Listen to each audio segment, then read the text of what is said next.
Bonsoir à tous. Et donc ce soir nous allons voir la suite des tutoriels concernant le logiciel Appliquesoft États comptables et fiscaux. Alors dans la première vidéo on avait vu notamment le système normal. Cette fois-ci nous allons voir dans la même application, nous avons aussi le système minimal de trésorerie. Donc dans cette vidéo nous allons voir comment fonctionne ce système là. Donc la première chose à faire, c'est de placer, vous allez devoir placer votre grand livre dans un fichier CSV, donc fichier CSV qui peut être ouvert également avec Excel, parce que évidemment aussi on peut l'ouvrir dans un bloc-notes. Par exemple ici je peux décider de l'ouvrir avec un bloc-notes. Voilà, donc il peut également être visible à partir d'une application texte. Voilà, donc c'est son avantage, c'est qu'il peut être utilisé dans plusieurs programmes. Donc aussi il peut être ouvert dans Excel. Donc Excel c'est beaucoup plus facile pour vous. Donc déjà vous assurez que vous avez votre grand livre ici. En première colonne vous avez, alors vous allez commencer à mettre les informations à partir de la ligne 2. En ligne 1 vous pouvez mettre les en-têtes. Donc en première colonne vous allez mettre le code journal, donc du moins le journal. Donc si vous faites un export à partir de votre logiciel de comptabilité, donc vous mettez en première colonne le journal, en deuxième colonne vous mettez la date. Vous voyez qu'ici on a toutes les dates, parce que ici ce serait important pour renseigner les journaux de trésorerie.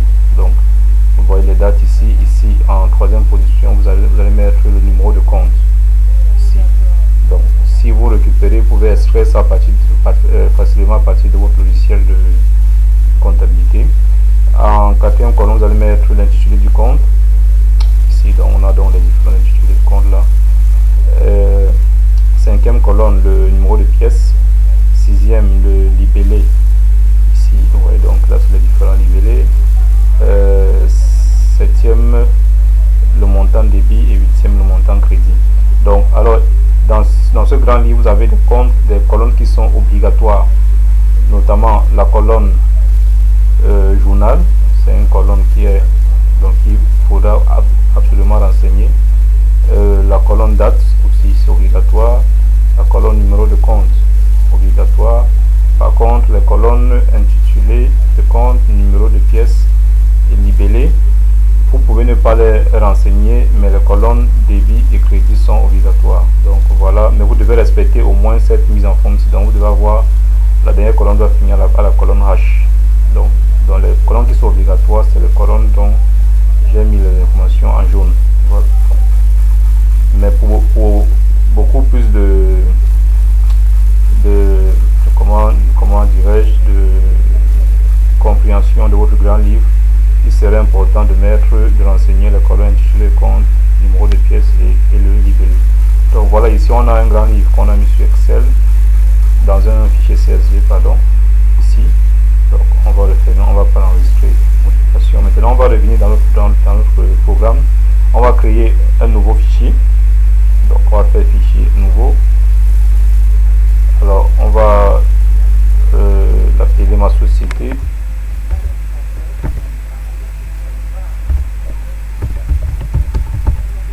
Voilà, on va enregistrer. Ici on va mettre la dénomination sociale, on va mettre ma société.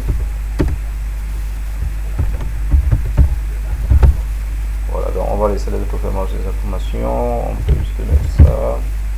Voilà, ville par exemple, voilà. Forme juridique, donc vous allez choisir la forme juridique ici. Donc le pays, évidemment vous allez choisir un pays. Ensuite contrat d'entreprise, vous allez choisir dans la liste des Hollande. Donc et surtout au niveau du système comptable, puisque par défaut vous avez le système normal, ça c'est ce qu'on a déjà vu dans la première vidéo. Maintenant vous allez, comme c'est le système minimal, donc on veut qu'on crée une base, on crée un fichier sur la base du système minimal de trésorerie. On va cocher le bouton système minimal de trésorerie et là vous avez les différentes dates, la date de début de l'exercice, date de fin, évidemment avec les champs, numéro d'identification fiscale, régime fiscal que vous allez devoir renseigner. Voilà, ici. Donc vous aurez les autres champs disponibles ici. Voilà. Donc là, on va renseigner l'entête. République Cameroun.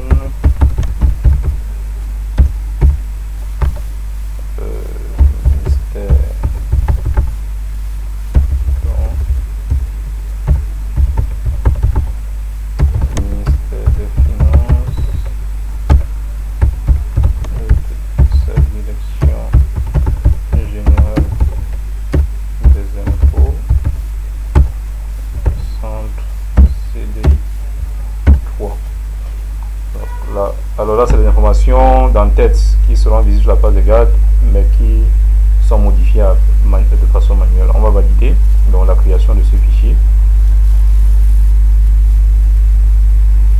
Je rappelle que l'application fonctionne en base SQL, donc vous devez avoir déjà l'application Microsoft SQL installée pour pouvoir vous servir de cette application. Donc là, on a créé notre fichier. Ici, il a mis le nom de l'entreprise, le nom du fichier suivi de son installation, et ensuite l'exercice en cours, donc il y a l'exercice 2021. C'est l'exercice qu'on a sélectionné lors de la création. Évidemment, on peut modifier ces informations, sauf ici vous voyez que le système lui n'est plus modifiable parce qu'il devient grisé. Une fois qu'on a créé, on ne peut plus modifier le système. Par contre, les autres éléments sont bel et bien disponibles ici. Donc, alors ce qu'on va faire ici, vous voyez, on a un menu traitement, état financier, note, état, exercice. Donc ici, dans le menu traitement, vous voyez qu'on a grand livre et les journaux. Donc ça, c'est les journaux de trésorerie. Et ici, dans l'état financier, on a le bilan, compte de résultat. Et dans les notes, on a la fiche d'information naturellement diverses. Ici, on va visualiser déjà le bilan. Donc ça, c'est le bilan du système minimal de trésorerie. Donc il est assez simple. Le compte de résultat aussi, il est assez simple. Au niveau des notes, donc la fiche récapitulative des notes présentées, donc on n'a pas beaucoup d'éléments. Contrairement au système normal, on a la note 1 ici qui est le suivi du matériel et mobilier et des cautions. Donc ici, ça c'est cette note ici. La note 2 ici, état des stocks au 31 décembre ici, là où vous devez renseigner, compléter cette note-ci manuellement. Note 3, état des créances et des dettes non échues au 31 décembre, également vous devez compléter cette note manuellement. Note 4A, ici, journal de suivi des créances impayées. Note 4B, journal de suivi des dettes à payer. Donc évidemment vous avez la note 36 qui est la table des cours. Et aussi vous avez le tableau des amortissements et inventaire des immobilisations.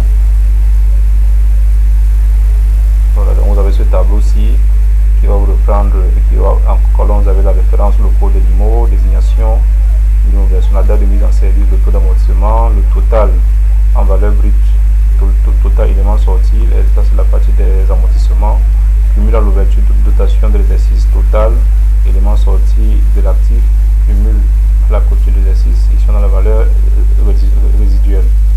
Donc là c'est les différents tableaux qui sont disponibles.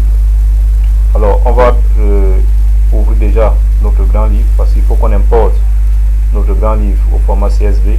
Donc pour l'instant on a cette fenêtre qui est vide et qui reprend effectivement, vous voyez, en en-tête, il va reprendre les mêmes champs. C'est pour ça que je vous disais, il faut respecter au moins cette mise en forme là, avec comme obligation de mettre la colonne journal, la colonne date, la colonne numéro de compte, la colonne débit, crédit. Maintenant pour les besoins de clarté, il faudrait vraiment penser à mettre le numéro de compte, le titulaire de compte, le numéro de pièce et le livret. Donc on va importer, on va cliquer sur importer et il va nous proposer, en fait, il nous demande d'ouvrir uniquement les fichiers en CSV. Donc on a le bureau, notre grand livre qu'on a créé, on va double-cliquer dessus.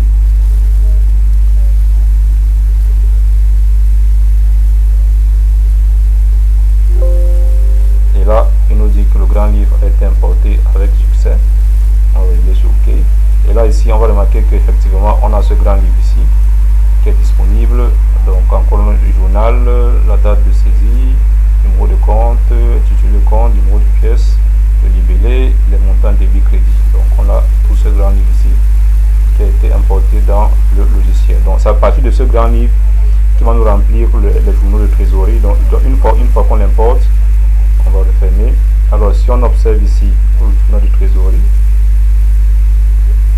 on va voir qu'il nous a renseigné automatiquement ce journal là en fonction évidemment du grand livre qui a été déposé. Vous voyez qu'ici il est venu renseigner automatiquement ce journal de trésorerie ici, et puis il a ventilé automatiquement au niveau des ventes. Il a détecté et il a classé en vente recette, il a classé en compte de l'exploitant recettes. Ici il a classé en matériel immobilier, achat de marchandises. Donc il va classer lui tout seul à partir du grand livre que vous déposez ici. Donc voilà, il a vu faire le classement et ça vous évite de faire les saisies. Vous pouvez même décider de filtrer, parce que ici également vous aurez donc par rapport aux journaux que vous avez renseignés dans votre grand livre dans le format CSV, il va vous filtrer également ça par type. Donc tout pour avoir l'ensemble des journaux, ou alors uniquement par exemple le journal de banque du SEC qu'on a créé. Ici il va nous donner uniquement les écritures qui concernent cette banque là, ou alors prendre seulement les éléments de la caisse ici.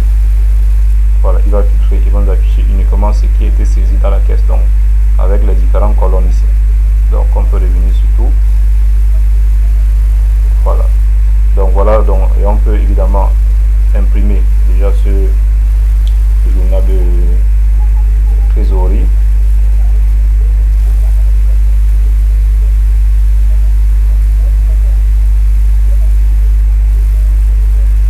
Et donc là vous avez donc ce journal de trésorerie, vous pouvez zoomer donc pour mieux apercevoir les champs. Voilà ce journal de trésorerie ici.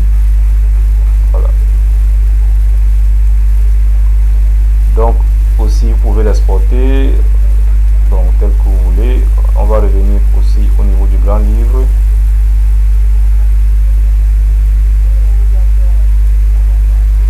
Vous avez également la possibilité, vous pouvez également soit saisir le grand livre manuellement si vous faites un clic droit, ou alors ajouter une nouvelle ligne. Une fois que vous avez importé, on va ajouter, vous mettez le numéro de pièce, la date de saisie, donc pièce et date, vous mettez le journal, le numéro de compte, l'intitulé, le libellé, le montant, débit ou crédit ici.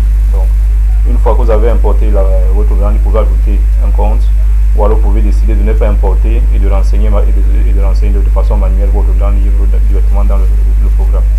Vous pouvez également évidemment aussi supprimer une ligne. Donc si par exemple vous avez un doute ou alors un souci, vous pouvez décider, vous pouvez choisir de la supprimer. On ne va pas supprimer. Donc aussi il est aussi imprimable ce grand livre là, et on peut aussi l'exporter vers Excel. Donc là voici le grand livre imprimable ici en format papier. Donc on a ce grand livre ici qu'on a importé. Voilà, et là à la fin on a le total ici, total débit égale bien au total crédit ici. Donc alors on va visualiser le bilan d'état financier. Vous voyez qu'ici automatiquement il nous a renseigné le bilan. Vous voyez que tout à l'heure on n'avait pas de valeur dans ce bilan. Il a pris le compte des exploitants, il a placé le résultat exercice, il a calculé automatiquement à partir du compte de résultat. Il a placé les montants, les soldes en banque et en caisse. Automatiquement ici il est venu placer les soldes. Alors ici on n'a pas les informations N-1 parce qu'il va falloir clôturer pour renseigner les colonnes N-1 et aussi encore importer un grand livre pour l'année N. On va regarder aussi le compte de résultat. Ouais, automatiquement il nous a placé les valeurs ici au niveau du compte de résultat. Maintenant on va regarder au niveau de la note 1. Alors la note 1 n'est pas renseignée. Pour la renseigner, il faudrait renseigner le tableau des amortissements ici. Ici par exemple on va dire par exemple que référence, on va dire que la ligne matériel et actif. Ici on va mettre par exemple CF001 par exemple. La date de mise en service, on va dire par exemple le 1er janvier 2021. Le taux d'amortissement, on va dire 33%, et la valeur totale, on va dire 5 400 000. Voilà, et on va valider sur la touche entrée. Vous voyez qu'automatiquement il va venir calculer la dotation de l'année ici. ici, parce qu'il va faire le 5 400 000 dans la valeur brute, la valeur d'origine 5 400 000 fois le taux ici. Il va calculer automatiquement la dotation. Donc total amortissement, on a évidemment, puisque c'est la première année ici, voilà. Ici le cumul à la clôture de l'exercice, évidemment c'est ça, c'est la même valeur. Ici on a la valeur résiduelle qui est égale à la valeur d'origine moins le cumul à la clôture de l'exercice, donc soit 3 618 000. Donc s'il y avait une valeur à l'ouverture ici, cumulée à l'ouverture, on devait venir renseigner ici la valeur cumulée à l'ouverture. Par exemple, je mets 1,2 million. Je valide sur entrée. Vous voyez que donc il a cumulé 1,2 million ici. Et ici, vous voyez que le total des amortissements a changé à la clôture. Et ici, la valeur résiduelle également, elle a diminué. Donc voilà donc le tableau des amortissements ici. Ou si vous pouvez imprimer ou alors exporter, on va refermer. Donc, et on va se rendre compte qu'il va nous remplir automatiquement. Maintenant, si on visualise la note 1, vous voyez que donc il a placé automatiquement la valeur ici, donc matériel. Donc il a pris la valeur résiduelle, il est venu placer ici directement. Voilà. Et on peut apercevoir, imprimer aussi. Voilà, vous voyez que donc il a placé la valeur résiduelle, on a saisi tout à l'heure, dans les 2 418 000 qui restaient, il les a placés. Donc là évidemment aussi il y aurait un impact au niveau du bilan, parce que automatiquement vous voyez que tout à l'heure le bilan était vide au niveau des immobilisations et que dans les 2,4 millions sont revenus au niveau du bilan. On va la note 2 ici qui donne l'état du stock au 31 décembre. Vous allez mettre ici vos articles, par exemple ART 001, vous allez mettre par exemple article 1, la quantité par exemple vous avez 102, le prix unitaire par exemple c'est 2050, voilà, et vous validez sur entrée, automatiquement il va calculer la valeur. Si vous pouvez savoir un deuxième article, appelé ART 002, appelé article 2, donc par exemple on a 56, ici c'était 3500, voilà, donc il va cumuler chaque fois et là vous allez avoir la valeur du stock final. Maintenant si vous avez le stock initial, par exemple suppose que le stock initial était de 202 000, voilà, on va le saisir là dedans ici. Donc on a le stock, on a la valeur du stock initial et la valeur du stock final là. Donc on va refermer cette saisie et puis on va voir l'impact. Et au niveau du bilan, vous voyez qu'il est venu placer la valeur du stock ici. Vous voyez, donc il a placé donc la valeur du stock ici. Donc ensuite la note 3, donc état des créances et dettes non échues au 31 décembre. Encore une fois vous mettez la date. Ici ça c'est la partie des créances, ici c'est la partie des dettes. Vous mettez la date par exemple je vais mettre au 31 12 2021. Le nom du client, vous mettez le nom du client, je mets par exemple client 1, la dette au 31 décembre, par exemple je mets n'importe quoi, 250 000, voilà, je mets aussi la dette, ce même client avait une dette au 1er janvier par exemple de 100 000,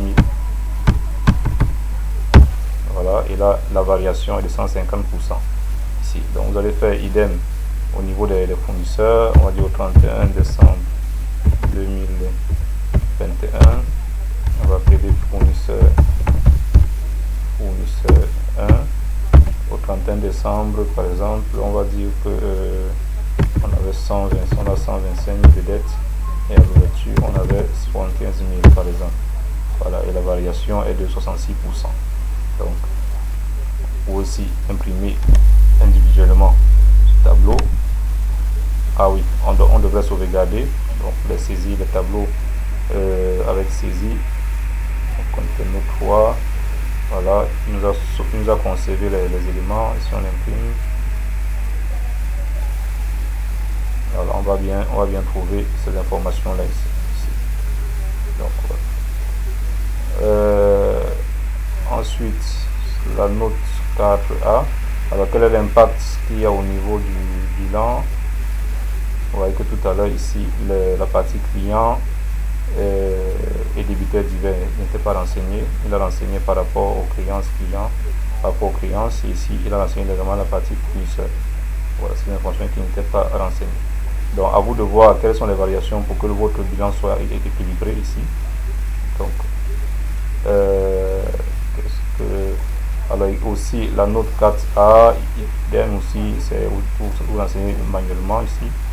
Voilà, la note 4B, pareil, renseigne également manuellement. Donc la date, numéro de facture, nom de fournisseur, le montant, la date de paiement.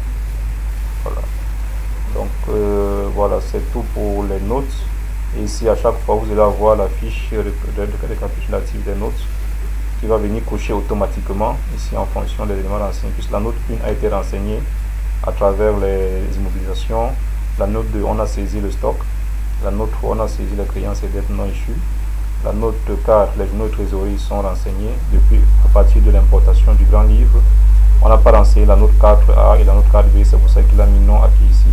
Donc si on va renseigner cette note là, on va mettre n'importe quoi, on va mettre journal de suivi des clients impayés, on va peut-être mettre le 15 août 2021, numéro de facture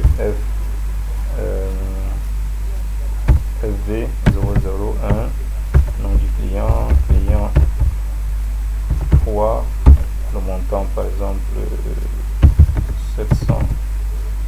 Voilà, dans la date de mise de paiement, on va se dire que c'est pour le 30 11 2021.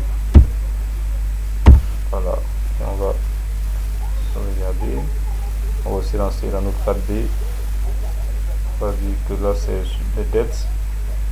Alors on va dire quoi? On va dire le 28 mai 2021. Donc FA 001, fournisseur, fournisseur divers par exemple. Le montant, on va mettre 560 000. La date limite de paiement sera au 11 septembre 2021. Ok. Maintenant on va regarder notre... Voilà, ici il est venu cocher la note 4A et la note 4B ici. Donc voilà, maintenant vous avez, là c'était la, vous voyez que c'est assez simple, assez pratique. Maintenant les états, vous avez l'alias complète, vous avez l'information générale, les exploits également vers Excel. Donc on va générer par exemple les informations générales. Donc on va patienter, il nous génère c'est l'information.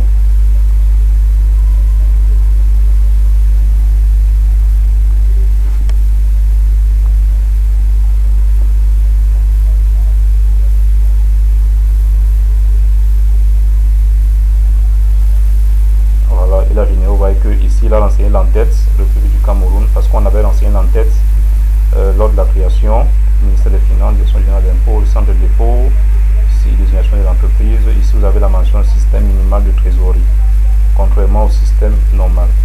Donc vous avez la fiche d'identification 1. Ici on n'a pas renseigné les banques. La fiche, oh là là, on a associé avec la fiche 2. Donc la fiche 3. Donc et la fiche 4 ici qui est venue se coucher automatiquement. Voilà. Donc on va visualiser aussi le bilan et le compte de résultat, parce que c'est une seule fiche. Parce que les tableaux ne sont pas assez grands. Donc on voit qu'ici ils ont été ajustés dans un seul tableau. En haut nous avons le bilan. Vous voyez que là on a le bilan qu'on avait renseigné. Ici en bas on a le compte de résultat. Donc les deux vont dans un seul tableau. Aussi vous avez les notes, vous avez l'alias complète, vous avez l'alias complète, et vous avez également la création d'un nouvel exercice, là l'exercice 2021, on décide de créer l'exercice 2022, on va continuer la création. Alors ce qu'il va faire au niveau du bilan, on va voir que ici il a pris les informations qui étaient à la colonne N, il a placé à N-1, maintenant il faudrait encore déposer le grand livre de l'exercice 2022. Donc, comme ça, pour qu'il puisse remplir la colonne N. Donc, il a fait pareil ici. Voilà. Il a fait la même chose au niveau du compte de résultat. Il a pris les informations qui étaient à N-1 à N, il a passé à N-1. Donc, le nouveau grand livre de l'exercice N viendra évidemment renseigner la colonne N. Par contre, au niveau des notes, donc il va les vider. Il va les vider en attente de nouvelles saisies, puisque les informations de 2021 ne sont pas forcément les informations de 2022. Ouais, ici, on avait mis l'état du stock. Alors, qu'est-ce qu'il a fait au niveau de l'état du stock? La valeur du stock initial, il a placé automatiquement une valeur, en fait, parce que ça provient de la valeur du stock initial N-1. Donc, ici, les 450 000 sont automatiquement repris par rapport au bilan. Si on regarde le bilan ici, on se rend bien compte qu'ici, on a une valeur de stock N-1 de 405 100 francs. Donc, c'est cette valeur-là qui récupère comme stock à l'ouverture. Ici, si on regarde la note 2, en fait, c'est cette valeur-là qu'il a récupérée ici. Maintenant, il faudra juste qu'on renseigne dans le stock de l'exercice en cours. Vraiment, c'est assez pratique. Donc, aussi, vous avez la note 3 qui est repartie à 0, l'attente des nouvelles données. Donc, voilà. Voilà, aussi, vous pouvez revenir, par exemple, là aussi, vous êtes en 2022, vous décidez de revenir à l'année précédente, vous allez avoir les deux exercices déjà créés ici, avec un maximum de 5 exercices possibles pour une base. Donc, si on décide de revenir en 2021, voilà, il a marqué exercice 2021. Si on regarde le bilan, vous voyez qu'il a ramené les informations qui étaient là. Idem le compte de résultat. Voilà, il a ramené. Idem la note 1. Voilà, vous voyez qu'il a ramené. Idem la note 2. Voilà, vous voyez qu'il a ramené les informations qui étaient là précédemment. Donc voilà pour boucler la version standard de ce logiciel Afrique Capital Comptables Fiscaux. On a vu le système normal dans la première vidéo, et dans cette deuxième vidéo nous avons vu comment le fonctionnement du système minimal de trésorerie assez simple à partir d'un grand livre pardon, que vous générez à partir de votre logiciel de comptabilité. Donc un grand livre, ensuite vous l'importez simplement dans le logiciel va vous remplir les journaux de trésorerie et certaines parties du bilan et du compte de résultat. Maintenant vous aurez à remplir manuellement le tableau des amortissements, la note 2, la note 3 et les notes 4A et 4B. Donc je vous remercie pour ce tutoriel. Alors je précise que à venir les vidéos sur les tableaux fiscaux de certains pays, notamment le Cameroun, le Burkina, le Tchad,